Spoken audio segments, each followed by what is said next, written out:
Your Coca-Cola bottler presents Claudia, based on the famous play and novels by Rose Franken.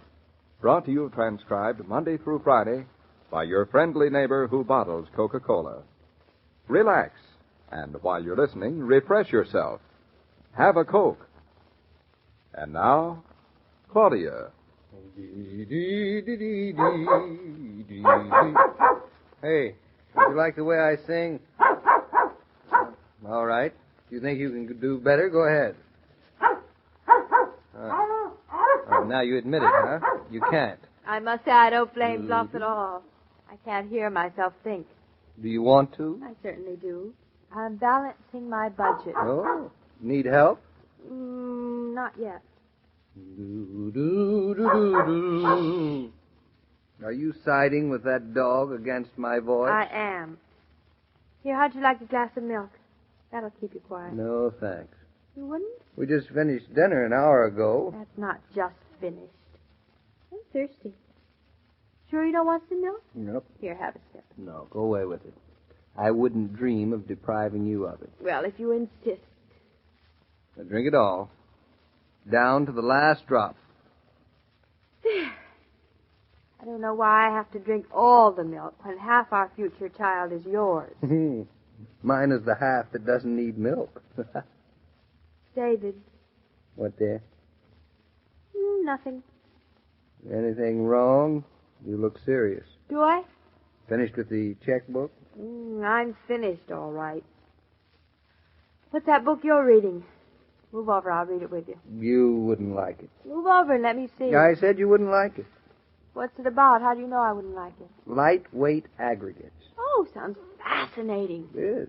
Who are they? Nobody you'd know. Oh? Lightweight aggregates are building materials. How nice of them. Now, let's see.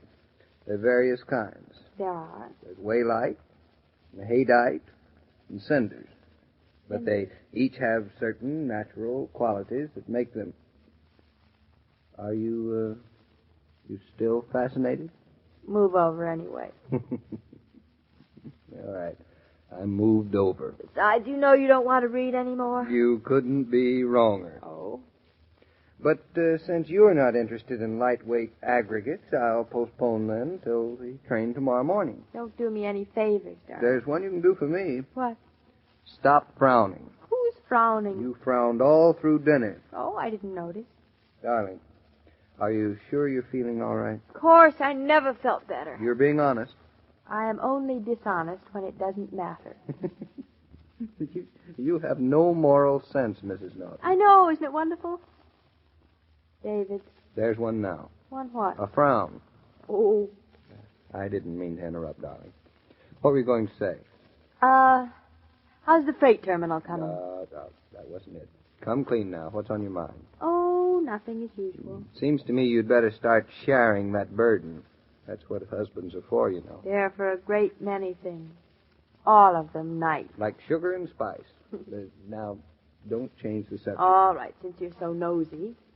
I spent all day as well as all evening adding. What? What does one usually add? Oh, any number of things. A number of things is right. I added lots of bills. Oh. David, I don't think you have any idea how much our lots of bills add up to. I have a reasonably good idea. Do you realize that right now our income is smaller than our outcome? Outgo. What'd you say? Skip it. Yes, I realize it. Trouble is, there doesn't seem to be any way around it. But, David, it's all wrong. That is a masterpiece of understatement. Now, look, I was figuring up how much money we have left. It's only $1,133. And the carpenters are costing twice as much as they estimated. Twice as much? Well, that's what they said to me today. Hey, I certainly hope they take twice as long with the new wing as they plan to take. I thought you were in such a hurry to get them out of the house. Well, you see, the longer they take, the longer it'll be before we have to pay them. And the longer they take, the more money it'll cost. Oh. But are you sure, darling, that we only have $1,100 left in the bank? Positive. I added it 3 times. Because of the carpenter's extra cost, I'm afraid we won't have half that much when we get through, darling. Sounds less every time you mention it. It is less every time we mention it. Where did it all go? The house and 80 acres cost $10,000. That used to sound so much. Now it sounds like the cheapest thing about it. Still, it was more than I wanted to spend. No wonder that after buying the house, we didn't have any money left for the alterations. David, no matter what, let's not buy any more mortgages. No, one mortgage is enough, thank you. Certainly is. Besides, the interest on the $4,500 mortgage we have is as much as we can carry. I don't think we can even carry that. At least not very far. We spent $3,900 on alterations. We've got $1,100 left in the bank. Counting the carpenters, only $6. Plus 2 sticks of furniture in the house. Empty barn. Fields to plow. And a baby on the way. I've really managed very well, haven't I? David, what do you mean? I spent all of our capital in one fell swoop. Got ourselves obligated with interest payments on a mortgage, put everything we had into a house which is getting to be more than we can really afford. Who says we can't afford it? It's cheaper than renting. I mean, we can't afford to do it justice. You just can't furnish a house like this with $600. This house has been standing since 1760, David. It can wait a little longer for us to furnish it correctly. But there's no reason why you should spend your days in the living room with 2 chairs and a lamp in it. I'm not spending my days in the living room. I'm spending them all outdoors. Outdoors is beautifully furnished, thank you. More trees than I can lean on in a whole afternoon. I don't know. I'd hoped that the alterations could have been completed for about $2,000. Oh, $2,000. Then we'd have a couple of thousand left, but with prices these days. Oh, who wants a couple of $1,000? We do. We do for a rainy day. Summer's coming. I told you I like having no furniture. It makes the rooms feel big. You like it. I know you're just itching to dig your fingers into some of these Connecticut antique stores. Just as well I can't. I'm not supposed to drive around a lot. Do me good to itch another 2 months. I know. It feels so good when you stop. As a matter of fact, David, I'm glad we aren't getting everything all at once. I mean, furniture, house, alterations, mortgage, and everything. This way I can get used to them one at a time. Much better. You forgot something. What? The baby. Just like everything else. One at a time. I think we've bitten off more than we can chew. That's a fine way to talk about the future heir of the Naughton fortune. I'm talking about the present papa of the future heir to the Naughton debts. We haven't any debts. At least none we can't afford. We will have at our present rate of speed. Darling, do you realize how much it costs to have a baby? I think it's an outrage. So do I. When you consider that everybody gets born at one time or another, $300 seems like an awful lot of money. And that's only the beginning. That's merely Dr. Rowland's fee. There'll be the hospital and the nurses. Nurses? I'm not going to have any nurses. I hope not. After the first 5 days, anyway. And that's all. I'm going to be in the hospital 5 days. You're awfully sure of yourself, aren't you? Am I? I wish I were as sure it'd be as simple. So, here we are. The clever young Naughtons. The especially clever David Naughton. With $600 in the bank. Don't go through that depressing list again. I've been going through it all day.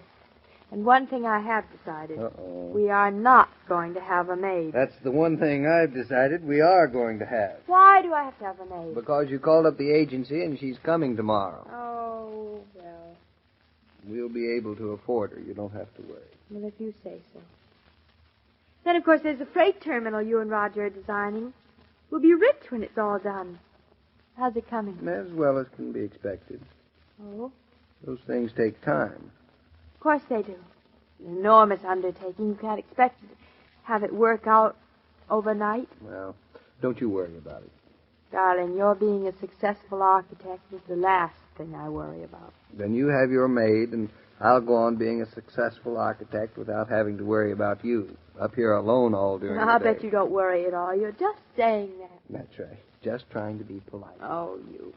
First you're nice, then you're nasty. So undependable. Everything's undependable.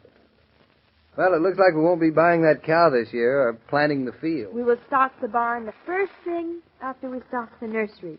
Have some money saved up. And the furniture bought. No, first the cow. No, I don't want a cow. I decided I don't want one. Who are you fooling? I see a cow in your eye. A farm is not a farm without a cow. The farm is what we bought, isn't it? I hope so. I know so. No, this isn't getting us any place. Next time, I won't try to do so much with so little. Oh, goodness, I'm sleepy. Talking about money always makes me sleepy. Then come on up to bed. I'll turn out the light. I'll lock the front door. Oh, you got your pipe? In my pocket. Matches?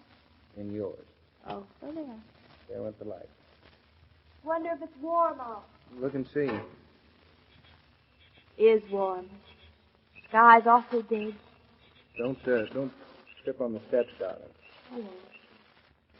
David, listen to all the frogs and crickets. Mm-hmm. Hey, don't they ever sleep? Sleep? Sure they sleep. They sleep all day. You know, it's a funny thing, David. Today, when I realized how strapped we were, I was worried. Now, after talking to you, I'm not the least bit worried anymore. Not even about the baby.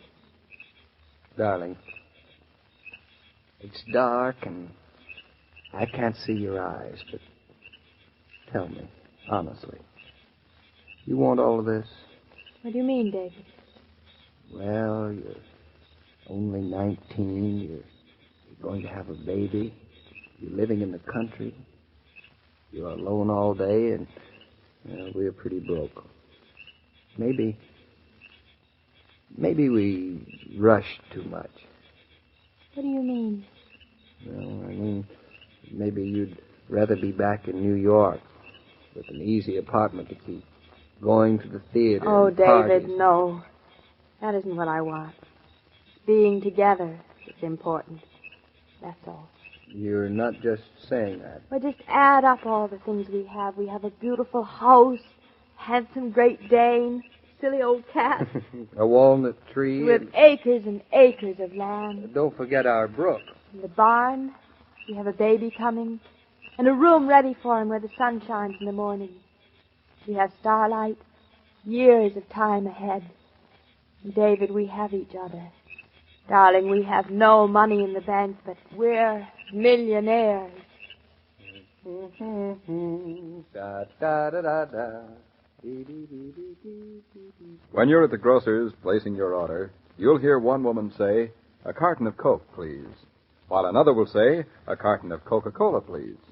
Coke or Coca-Cola, it doesn't matter. Ask for it either way. Both names mean the same thing and identify the product of the Coca-Cola Company. Both are registered trademarks of the Coca-Cola Company. Well, I guess money isn't everything after all, Joe. It better not be. That's all I can say. How well I know what you mean. Oh, by the way, I hope that new maid of yours works out tomorrow, David. Yeah, I hope so, too. I'd like to get settled with one. Do you have any idea of what she's going to be like? Oh, I wish I knew. Even that's not important, though. No, the important thing is for her to like the job and stay. Right you are. Keep your fingers crossed, Joe. So long. Bye, David. As I was about to say, every day, Monday through Friday, Claudia comes to you transcribed with the best wishes of your friendly neighbor who bottles Coca-Cola. So listen again tomorrow at the same time. And now this is Joe King saying au revoir. And remember, whoever you are, whatever you do, wherever you may be, when you think of refreshment, think of Coca-Cola. For Coca-Cola makes any pause the pause that refreshes. And ice-cold Coca-Cola is everywhere. This broadcast of Claudia was supervised and directed by William Brown Meloney. And now here's a word from your friendly neighbor who bottles Coca-Cola.